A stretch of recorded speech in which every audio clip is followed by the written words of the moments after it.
इस तरह से हमें क्वेश्चन दिया गया। अच्छा, इसको नाम दिया गया ए बी, यहाँ पे सी है और यहाँ पे डी।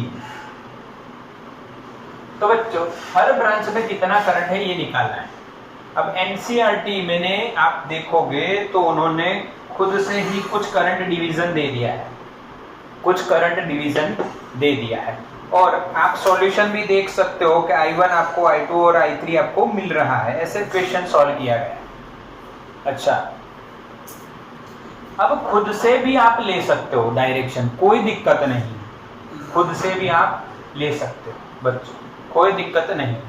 करंट डिवीजन खुद से करो तो भी चलेगा। थोड़ा सा इसको इधर ले लेते हैं, थोड़ा सा ऊपर, ओके। ये 4 ओम है और ये भी 4 ओम। देखो ये ए था। यहाँ पे अब करंट डिवीजन आप अपने हिसाब से भी ले सकते हो, बट नॉर्मली जब हम देखते हैं तो जो बड़ी बैटरी है वो करंट सप्लाई करती है, ऐसा हम मानते हैं। तो करंट सप्लाई कौन करेगी? 10 वोल्ट की बैटरी। अब इसमें से जितना जाएगा उतना ही आएगा। मान लो इसमें से I1 गया तो आया कितना? I1 ही आया। पहला डिवीजन पक्का बच्चों? अच्छा, अब देखो यहाँ पे एनसीईआरटी में I3 लिया है, यानी इस सेल में से I3 निकला है, तो कितना आएगा बच्चों? I3 ही आएगा। पहला लॉजिक ये क्लियर करो। एनसीईआरटी सॉल्व करवा रहा हूं आपको तो समझो कि भाई जितना करंट जाएगा उतना ही आएगा। 2 सेल का काम खत्म। अब डिवीजन स्टार्ट करो। तो यहाँ पे जब ये I1 करंट आएगा तो यहाँ पे उसको रास्ते दिखेंगे 3, यानी ये नोड हो गया, ए इज नोड। तो नोड पे करंट डिवाइड होता है, किरचॉफ्स फर्स्ट रूल। तो मान लेते हम इसमें से I2 जाता है, तो इसमें से कितना जाता होगा? I1 में से I2 गया तो क्या बचा? I1 minus I2। बच्चों समझ में आई बात? हाँ के ना? अब इधर I2 आया B के पास देखो, और इधर I3 आया, तो मिला के क्या बनेंगे दोनों? I2 plus I3। वो इसमें से पास होगा इधर। अब यहाँ पर देखो, यहाँ पे जब ये C के पास I2 प्लस I3, देखा समझ में आया ना? I2 और I3 इकट्ठा होकर इधर आए। अब यहाँ पे आए तो उसमें से I1 इधर निकल लिया, तो इसमें कितना बचा? I2 प्लस I3 C पे आए और इधर I1 चला गया, तो इधर कितना बचेगा? माइनस कर दो I2 प्लस I3 में से I1। समझ में आया? ओके, फिर क्रॉस चेक करो। D के पास देखो I2 plus I3 minus I1 आया, क्या यहाँ पे I3 आता है? तो कैलकुलेट करो, देखो I1 माइनस I2 आया, ये भी आया, तो I2 plus I3 minus I1 आया। अब I1 कट हो गया, I2 कट हो गया, क्या बचा? I3 जो इधर गया। यानी डिवीजन आपका बिल्कुल सही हुआ। जितना गया उतना आया, जितना गया बच्चों उतना ही आया, यानी आपका डिवीजन बिल्कुल सही हुआ। क्लियर है? अच्छा, तो अकॉर्डिंग टू एनसीईआरटी आपने डिवीजन किस तरह से हुआ समझ में आया? ये सेम प्रोसीजर आप सॉल्व कर सकते। अब आपको क्या करना है? Determine the current in the each branch. तो देखो ब्रांच कितनी? AD, AC, CD, BC, AB, और ये भी आप कह सकते हो बी एप्सिलॉन बी। ये इतनी सारी ब्रांच है, 1 2 3 4 5 6, ये पूरी 6 ब्रांच में से करंट है। पर आप देखो ध्यान से डायग्राम को, इसमें 3 ही करंट है। टोटल कितने हैं? 3 ही है, I1, I2 and I3। I1, I2 and I3। अगर I1, I2, I3 आपको मिल गए तो आप उसको सॉल्व कर सकते हो भाई, सारे आंसर आपको मिल जाएंगे। तो आपका टारगेट क्या रहेगा? I1, I2 and I3 find करना। तो स्टार्ट करते हैं सॉल्यूशन। सॉल्यूशन में आप क्या देखोगे? लूप से स्टार्ट करोगे बच्चों। किससे स्टार्ट करोगे? लूप से।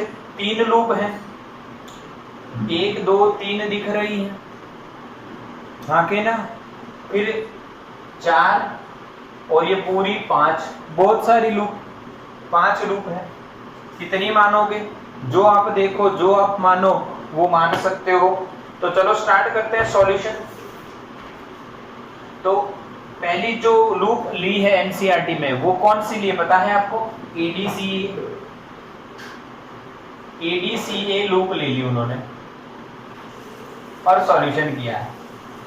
एनसीईआरटी का सम है, यानी आपको according to the NCERT solve करवा रहा हूं, फिर आप अपने हिसाब से भी कर सकते हो, कोई दिक्कत नहीं। तो एडीसीए लूप बच्चों, जो एडीसीए उसमें स्टार्ट करें तो ए से डी चलो। करंट और रेजिस्टेंस आया, yes, I1 minus I2 is our current and resistance is 4। तो पीडी क्या हुआ? किरचॉफ सेकंड रूल लगाएंगे कि ऐसा, ओके। प्लस या माइनस? प्लस या माइनस बताओ बच्चों, प्लस या माइनस? अरे माइनस, ए से डी आए, हमारी डायरेक्शन और करंट की डायरेक्शन सेम है तो माइनस। चलो अब कहां जाओगे? डी से सी, डी से सी डायरेक्शन ऑपोजिट है तो plus I2 I3 minus I1 into resistance 2 ओम। समझो डायरेक्शन ऑपोजिट है तो प्लस हुआ। अब सी से ए आए, सी से ए कहाँ है? सी से, तो दो चीजें हैं, 1 ओम भी है और बैटरी भी है। तो 1 ओम का पहले लिखिए माइनस I1 इंटू 1। अरे ये समझ में आया कि नहीं है? हमारी डायरेक्शन करंट की डायरेक्शन सेम है। और बैटरी का लिखो तो plus 10 is equals to 0। Clear बच्चों? क्लियर के नहीं? समझे के नहीं समझे बच्चों? इस बात को आप क्लियर करो। हाँ, अब इसको सॉल्व करो और एक सिंपल इक्वेशन बनाओ। तो पहले I1 लिखते हैं, तो I1 देखो यहाँ पे माइनस 4I1, माइनस 4I1, यहाँ पे माइनस 2I1 यानी माइनस 6 और माइनस 1 यानी माइनस 7I1। समझ में आए? आराम से करो, जल्दी नहीं है कोई। 4I2 minus minus plus 4I2, 2I2 6I2, तो यहाँ पे आएगा प्लस 6I2। बच्चों समझ में आया? अच्छा I3 देखो, यहाँ पे 2I3, कितना? 2I3 जो प्लस में है इज इक्वल्स टू, या बच्चों माइनस 10 लिख सकते हो। समझ में आया? या इसको आप इस तरह से न बॉक्स बनाइए, तो आप अपना एक और हिसाब लगा दीजिए। अरे समझ में आया कि नहीं? माइनस से मल्टीप्लाई कर दो दोनों से, हाँ, तो माइनस की जगह प्लस और प्लस की जगह माइनस। ये पहला इक्वेशन क्लियर है कि नहीं? ये पहला इक्वेशन क्रॉस चेक कर सकते हो आप एनसीईआरटी में। अगर ऐसा दिख रहा है तो, ऐसा दिख रहा है तो, नहीं दिख रहा है ऐसा, क्यों नहीं दिख रहा है? देखो कैसा ही है, 762, यस सेम है, सेम है, देखो आप, ओके आके ना सेम है बच्चों, देख लो, क्रॉस चेक करो सब लोग, सब लोग क्रॉस चेक करो, ओके। अब दूसरा लूप है, दूसरा लूप लेना है हमें, बी या ए बी सी ए, ऊपर वाला ले लीजिए, A B C A, A B C. अब ये क्यों लेना है ये बता देते हूँ। देखो इसको आपने सॉल्व करना है। अब सॉल्व करोगे तो 3 अननोन है, तो 3 अननोन कभी भी सॉल्व नहीं होंगे एक इक्वेशन से, 3 इक्वेशन चाहिए। तो हमने दूसरा इक्वेशन बनाने के लिए ये वाली लूप ली। अब बच्चों ये वाली लूप लोगे तो आपको क्या दिखेगा? देखो ये लूप में आप किरचॉफ सेकंड रूल लगाओ, ध्यान से देखो, ए बी चलो, ए से बी डायरेक्ट लिखो माइनस, ध्यान से देखो मैं डायरेक्ट लिखना सिखा रहा हूं, रेडी हो ना? माइनस 2I2, सॉरी 4, 2 नहीं 4 इंटू I2 माइनस। अब यहां पे आए तो minus 2 into I2 plus I3। अगर आप IR लिख रहे हो तो ऐसा हो जाएगा minus I2 into 4 minus I2 plus I3 into 2। हो गया ये ABC खत्म। अब C से A, दो चीजें, minus I1 into 1 and plus 10 is equals to 0। अरे समझ में आया कि नहीं? क्लियर है ना? बस अब इसका भी ऐसे ही सॉल्यूशन करो, ऐसे ही सॉल्यूशन करो। I1 को पहले लिखो, कहाँ है, ये रहा, अकेला है, तो माइनस I1। अब I2 को लिखो, minus 4I2 minus 2I2 minus 6I2 बच्चों। अब I3 लिखो, 2I3 पर आगे माइनस है तो माइनस 2I3 बच्चों is equals to minus 10 again बच्चों, माइनस 10 अगेन बच्चों। अब माइनस है तो सब जगह प्लस कर दो, I1 plus 6I2 minus common निकाल लो दोनों side, 2I3 is equal two plus 10। ये बन गया आपका इक्वेशन नंबर 2। आके ना, क्लियर? ये क्या बन गया आपका इक्वेशन नंबर 2। आके ना, समझ में आया? क्लियर है कि नहीं? Okay, clear? समझ में आया? बिल्कुल क्लियर दिख रहा है बच्चों? ये लूप ली तो ये इक्वेशन, ये लूप ली तो ये इक्वेशन। अभी देखो दो इक्वेशन है, अननोन कितने हैं, 3 हैं, तो सॉल्व नहीं होगा, तीसरा इक्वेशन बनाना पड़ेगा। तो तीसरा इक्वेशन ये लूप ले लो पहले, तो लूप लो भाई, B C D epsilon B. इसमें आप किरचॉफ सेकंड रूल लगाओगे। कौन सा रूल लगाओगे? Kirchhoff second rule. तो लगाओ तो क्या होगा, देखो बी से सी हमारी डायरेक्शन, करंट की डायरेक्शन सेम है, तो minus I2 plus I3 into 2। फिर C से D हमारी डायरेक्शन, करंट की डायरेक्शन सेम है, पर करंट देखो इस बार बहुत बड़ा है, तो आराम से लिखिए इंटू 2। फिर हम B से एप्सिलॉन होते B आते हैं, तो माइनस से प्लस, तो क्या लिखा जाएगा, plus 5 is equals to 0। Kirchhoff second rule, summation I is equals to 0, summation I is equals to, sorry IR is equal to 0, PD is equal to 0। Yes, आके ना, चलो अब इसको फिर इसके हिसाब से सेट करते हैं। I1 लिखो पहले, तो माइनस 2I1 और ये माइनस माइनस प्लस, यानी 2I1 हो गया। अब I2 लिखो, तो यहाँ पे माइनस I2 इंटू 2 यानी माइनस 2I2, यहाँ पे minus 2I2 minus 4I2। I3 लिखो, यहाँ पे 2I3 माइनस में, यहाँ पे 2I3 माइनस में, तो minus 4I3 is equal to minus 5 बच्चों। हाँ के ना? अरे समझ में आया?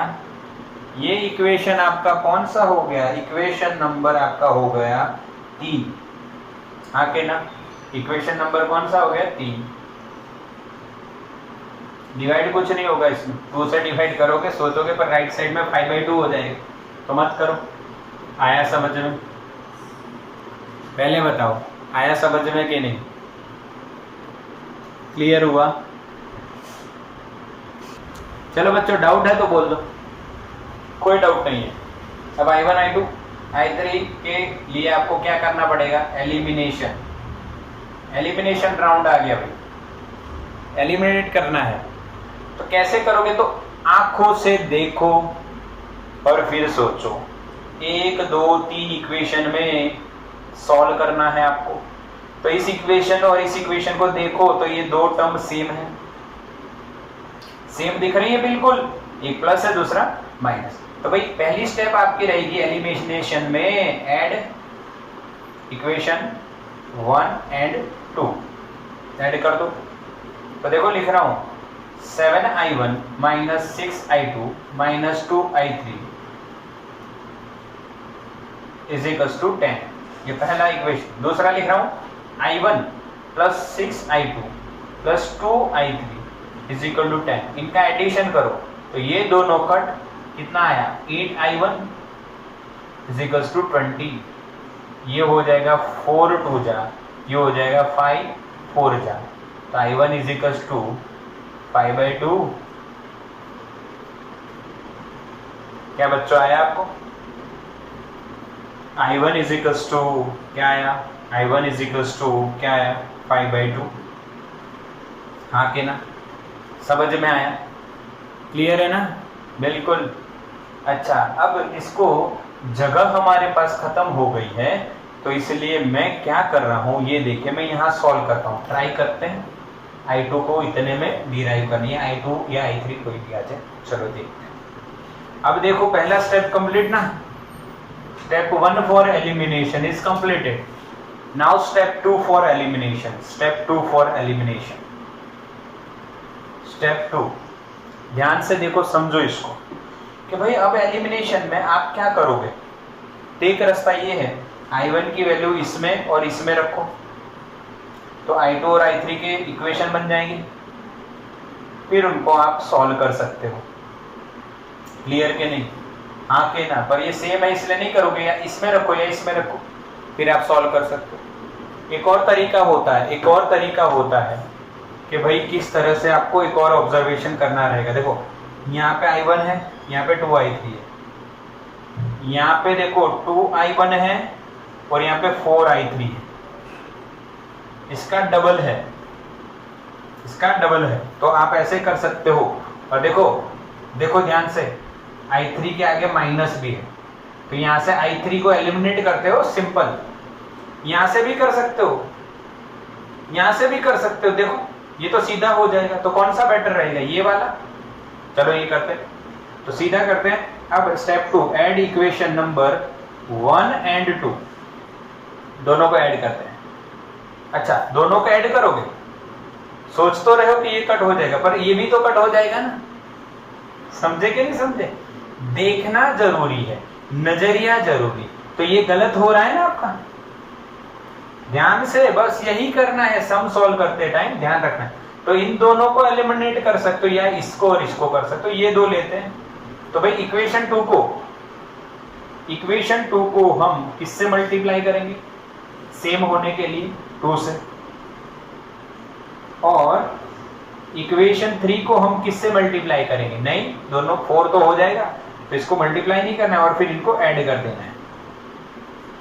इक्वेशन 2 को मल्टीप्लाई करना है 2 से और फिर इसमें ऐड कर दो। तो 2 से मल्टीप्लाई करो इसको, देखो 2I1 plus 12I2 plus 4I3 is equals to 20। समझ में आया? इसको 2 से मल्टीप्लाई किया। अब किसको ऐड करना है इसके साथ, 3 को। तो 2I1 minus 4I2 minus 4I3 is equals to -5। Add करो, ये गया 2 और ये 2, 4I1 हो गया, यहाँ पे 8I2 हो गया, और यहाँ पे क्या मिलेगा, 50।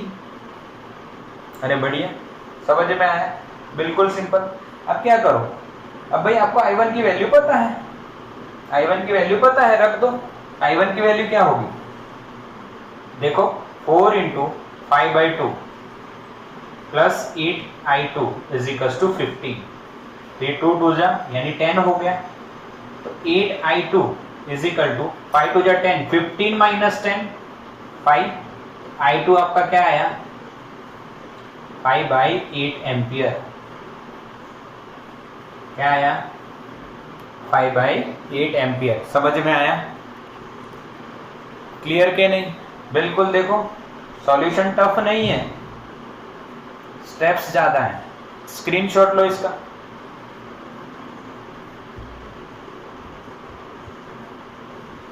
चलो क्लियर दिख रहा है बच्चों? हाँ ओके, क्लियर दिख रहा है बच्चों, सबको क्लियर दिख रहा है। चलो इसको हमने सॉल्व कर दिया, I1 और I2 मिल गए। क्या I3 ढूंढना मुश्किल है? क्या करो, किसी एक इक्वेशन में I1 और I2 की वैल्यू रख दो। तो यहाँ से अब मैं इसको हटा देता हूँ, अब मुझे इसकी जरूरत है नहीं, ओके, क्योंकि मुझे I1 और I2 मिल गए हैं। तो अब I3 कैसे ढूंढेंगे, तो ये इक्वेशन ले लो फ्रॉम इक्वेशन नंबर 3। 2 I1 की वैल्यू क्या आई, 5/2 माइनस 4 I2 की वैल्यू क्या आई, 5/8 और minus 4 I3 is equal to -5। बस बच्चों आप क्या रखो, वैल्यू रख दिए, तो ये 2 2 कट हो गए, ये 4 2 जा हो गए, 5 माइनस 5/2 क्या आएगा पता है आपको? सोचो क्या आएगा। हाँ 5 माइनस 5/2 क्या होता है? 5 में से 2.5 गए, 5/2 यानी 2.5, भाई 5 में से 2.5 गए तो 2.5 बचेगा, 5/2 माइनस 4i3। भाई खुद से सॉल्व कर सकते हो, ये टाइम पास है। ये उधर गया, वही हिसाब बैठ रहा है, देखो मजा आएगी। Minus 4i3 minus 5/2। बेटा 5 में 2.5 आया, 5 और 2.5 कितना होता है? 7.5। हाँ के ना, या सॉल्व करो इसको। 10 + 15 माइनस 15/2 माइनस 4/4i3। तो सॉल्व करोगे तो i3 आपको क्या मिलेगा? 15/8। This is our final answer i3। i1 i2 i3 आ गए, i1 i2 i3 आ गए बच्चों। तो बस अब क्या बोलने वाले हो कि भाई AB में कितना करंट? i2 है तो 5/8। AC में कितना करंट? i1 है तो कितना? 5/2। AD में कितना करंट? AD में i1 में से i2 निकालो तो 5/2 माइनस 5/8। आया समझ में? इसी तरह CD में क्या? i2 i3 ऐड करो माइनस i1। आया समझ में? सॉल्व। स्क्रीनशॉट लो बच्चों। तो बच्चों हमारा सम बिल्कुल क्लियर हो गया 3.7। अब देखते हैं उसके बाद व्हीटस्टोन ब्रिज। बच्चों लंदन ब्रिज तो सुना होगा ना, London bridge is falling down. हाँ, ये भाई व्हीटस्टोन ब्रिज है। एक साइंटिस्ट है भाई, उनका नाम है, फिर ऐसा मत ये व्हीट और स्टोन को अलग करिए, तो व्हीट स्टोन ऐसा नहीं, व्हीट का स्टोन ऐसा कुछ नहीं। व्हीटस्टोन एक साइंटिस्ट है बच्चों, उन्होंने एक ब्रिज बनाया। अभी ब्रिज क्यों बोलते हैं ये भी समझेंगे हम लोग। तो इन्होंने क्या किया? इन्होंने एक मेथड बनाई बच्चों, ब्रिज नहीं बनाया, एक method to find unknown resistance. बच्चों हमने रेजिस्टेंस देखे हैं, रेजिस्टर्स देखे हैं। रेजिस्टर्स में हमने कौन कौन से देखे थे याद करो? Wire wound and carbon. अब वायर वाउंड नहीं यूज हो रहा है, कार्बन यूज हो रहा है। पर कार्बन की जो वैल्यू जानने के लिए हम उस पर क्या करते हैं? कलर। हाँ के ना, क्या करते हैं? कलर। और कार्बन रेजिस्टेंस का कलर कोडिंग भी हमने पढ़ा हुआ है। बट मान लो बहुत समय से रेजिस्टेंस यूज हो रहा है, उसके ऊपर प्लास्टिक कोटिंग भी करते हैं, पर यूज हो रहा है तो उसका कलर निकल जाता है, और गर्मी निकलती है ना उसके अंदर से, हीट एनर्जी I2RT, तो भी उसका शायद कलर उड़ सकता है। आके ना, क्योंकि कलर उड़ जाता है तो फिर वो रेजिस्टेंस की वैल्यू कितनी ये पता नहीं चलेगा। तो ये तकलीफ हुई तो बच्चों व्हीटस्टोन ने अननोन रेजिस्टेंस फाइंड करने का एक तरीका बताया। यानी आज से हम क्या देखने वाले हैं? देखो ध्यान से, एक कंसेप्ट बता देता हूं। आज से हम देखने वाले हैं इलेक्ट्रिक इंस्ट्रूमेंट्स।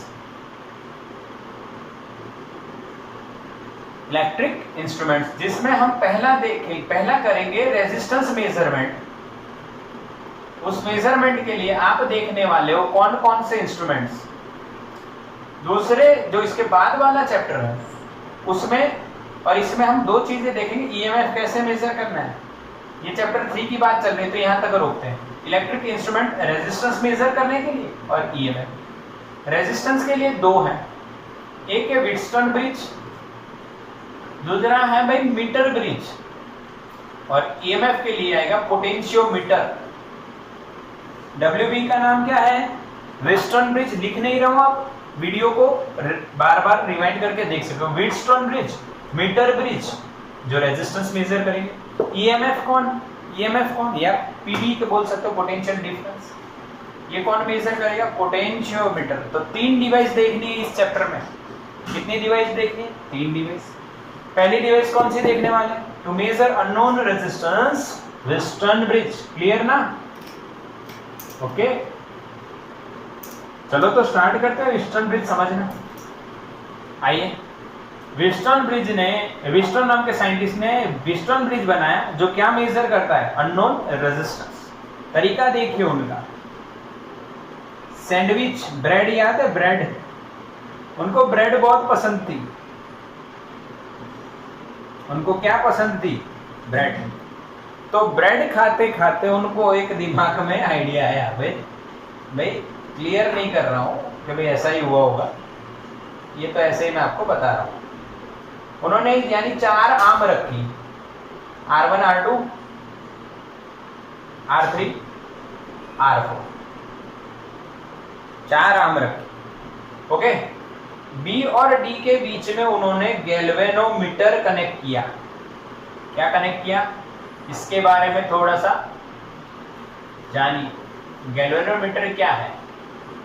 ये हमें सेंसिटिविटी प्रोवाइड करता है, करंट की सेंसिटिविटी। 3 चीजें प्रोवाइड करता है। Galvanometer is a current measuring device. But पहले हमें ये क्या प्रोवाइड करता है? Sensitivity of current. बहुत सेंसिटिव इंस्ट्रूमेंट है, थोड़ा सा करंट गया, इसका जो नीडल है हिल जाता है, तो करंट की सेंसिटिविटी बताएगा हाँ करंट आ रहा है कि नहीं। दूसरा, to measure small current, we can use this to measure small current. कितना? Micro ampere. क्या? माइक्रो। तीसरा काम ये करेगा, डायरेक्शन ऑफ करंट। 3 चीजें बताता है। जब आप प्रैक्टिकल करोगे, स्कूल में जाओगे, तब प्रैक्टिकल में 3 काम इससे करे जाएंगे आपसे। Direction of current, measurement of current and sensitivity of current. यानी डायरेक्शन का मतलब क्या है? ये पहले लगाओ, अगर मीटर ऐसे घूम रहा है, उल्टा लगाओ तो, यानी उल्टा घूम रहा है इसका मतलब कनेक्शन उल्टा है, सीधा घूम रहा है मतलब कनेक्शन सीधा और सही है, क्लॉकवाइज या एंटी। बोलो क्लियर हुआ? क्लियर हुआ कि नहीं? बिल्कुल सिंपल है, इसे गैल्वेनोमीटर कहते हैं। ये 4th चैप्टर में पढ़ेंगे, चैप्टर 4। क्लियर? चलो तो आगे बात करते हैं बच्चों। गैल्वेनोमीटर आपका क्लियर हो गया, क्या है क्या नहीं, वो लगाया हुआ। अब यहाँ पे एक बैटरी कनेक्ट किया उन्होंने ए और सी के बीच में। हाँ, आके ना देखो, बैटरी कनेक्ट किया, मैंने किया, उन्होंने किया। V या एप्सिलॉन ईएमएफ कुछ भी रख सकते हो। हाँ, अब जो भी रखा है, एप्सिलॉन रखा है, जो भी रखा हो कोई दिक्कत नहीं। अब देखो यहाँ पे BC और AC, AC है ना, उसको एक नाम दिया है। देखो क्या नाम दिया है, क्या है नाम? Battery arm. क्या है नाम? टेक्स्ट बुक लेके बैठिए, बैटरी आर्म बोला है। अगर बोर्ड करना है तो समझिए उसको क्या बोला है, बैटरी आर्म बोला है कि नहीं बोला है? हाँ, AC क्या है? बैटरी लगाई है तो बैटरी आर्म है। और BD क्या है? लोड लगाया है, या गैल्वेनोमीटर आर्म, ऐसा बोल सकते हो। समझ में आया? क्लियर है कि नहीं? मिला के नहीं, ढूंढ लेना। समझ में आया? क्या बोला है? बैटरी आर्म बोला है, बैटरी आर्म है, गैल्वेनोमीटर आर्म। समझ में आया? क्लियर है? जहां जिन 2 पॉइंट के बीच में बैटरी लगी है उसको बैटरी वाली आर्म बोला है, जिन 2 पॉइंट के बीच में गैल्वेनोमीटर लगा है उसको गैल्वेनोमीटर आर्म बोला है। ओके, अच्छा, जो R4 है बच्चों, वो कैसा रखा? अननोन, जो हमें पता नहीं वो यहाँ पे लगाना है, अननोन रेजिस्टर और रेजिस्टेंस। और ये जो है इसको बोला स्टैंडर्ड आर्म, स्टैंडर्ड रेजिस्टेंस। हाँ, स्टैंडर्ड रेजिस्टेंस लगाया, और इसको आप स्टैंडर्ड आर्म भी बोल सकते हो, कोई दिक्कत नहीं। स्टैंडर्ड आर्म, ये गैल्वेनोमीटर आर्म, ये बैटरी आर्म, ये स्टैंडर्ड आर्म, ये अननोन रेजिस्टेंस आर्म। आर्म ही खाते जाओ, गुटली क्यों? ओके, आर्म ही आर्म है, आर्म, ARM। आम के आम और गुटलियों के भी दाम हो गए बच्चों। समझ में आया?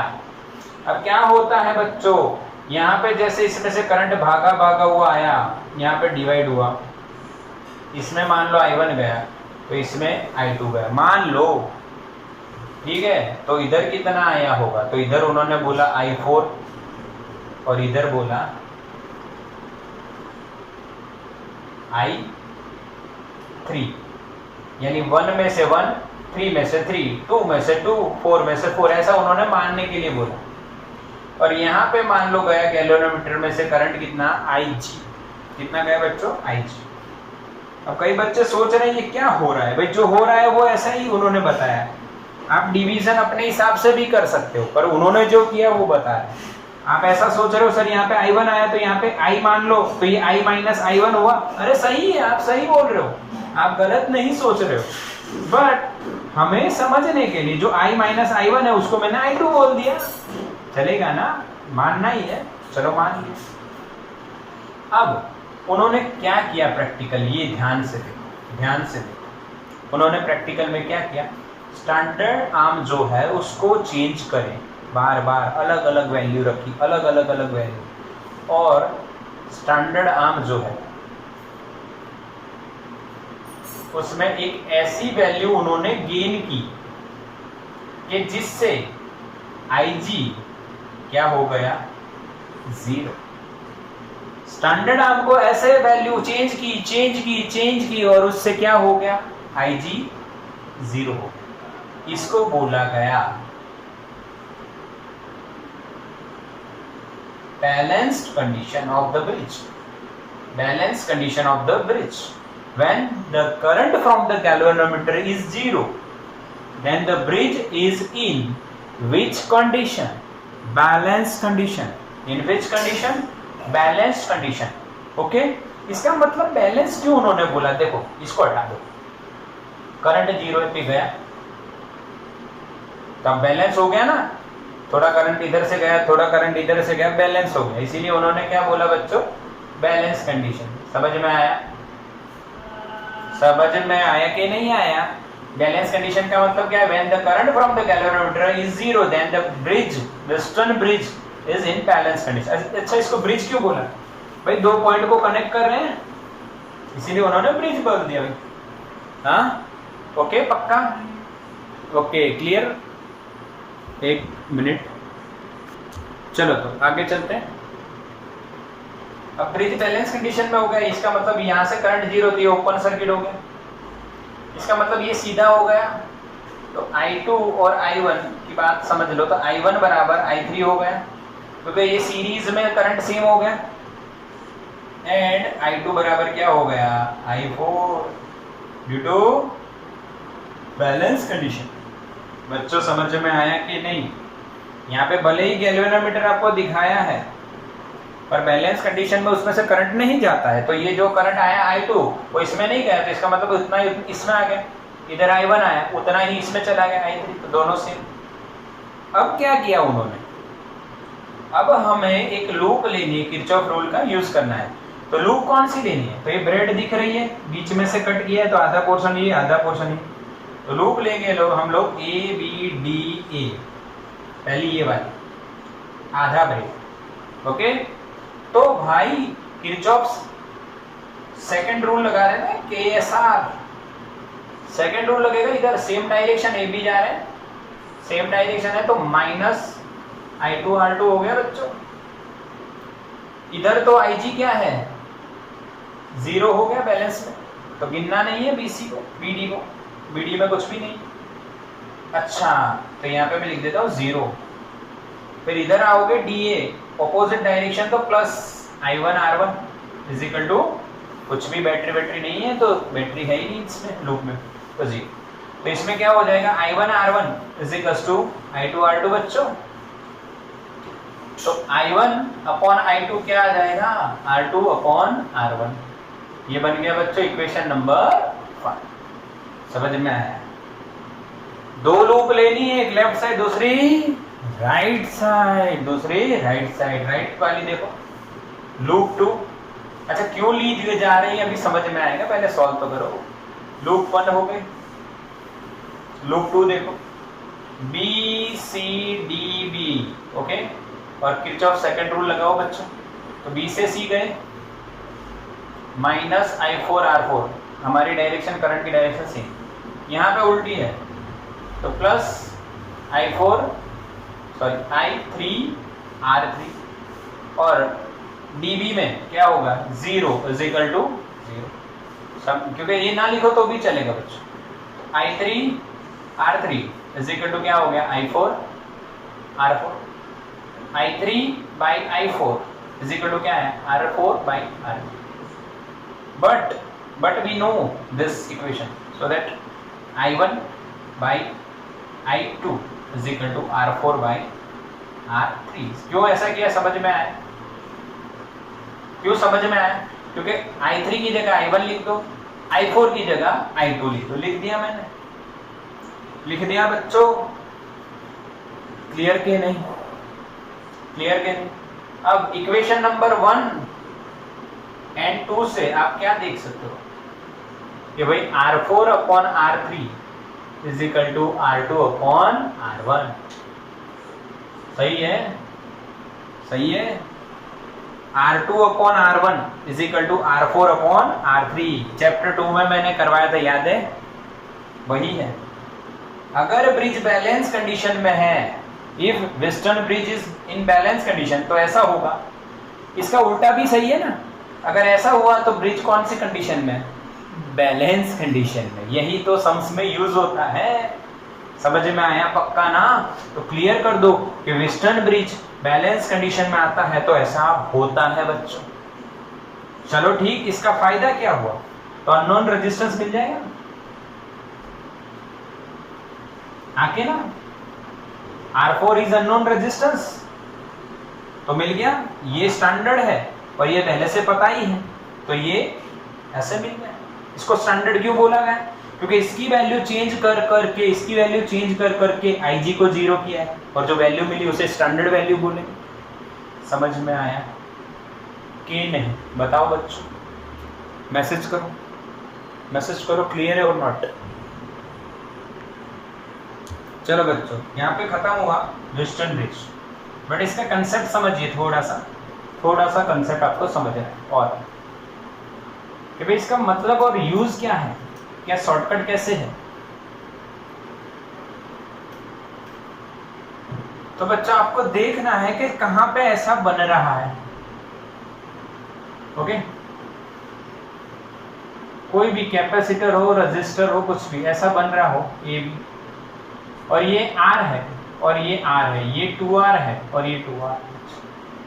तो अगर ये दोनों रेशियो सेम हो रहे हैं, देखो यहाँ पे देखो R2 by R1 is equal to R4 by R3. अगर ये दोनों रेशियो सेम हो रहे हैं तो बीच वाला कट हो जाएगा.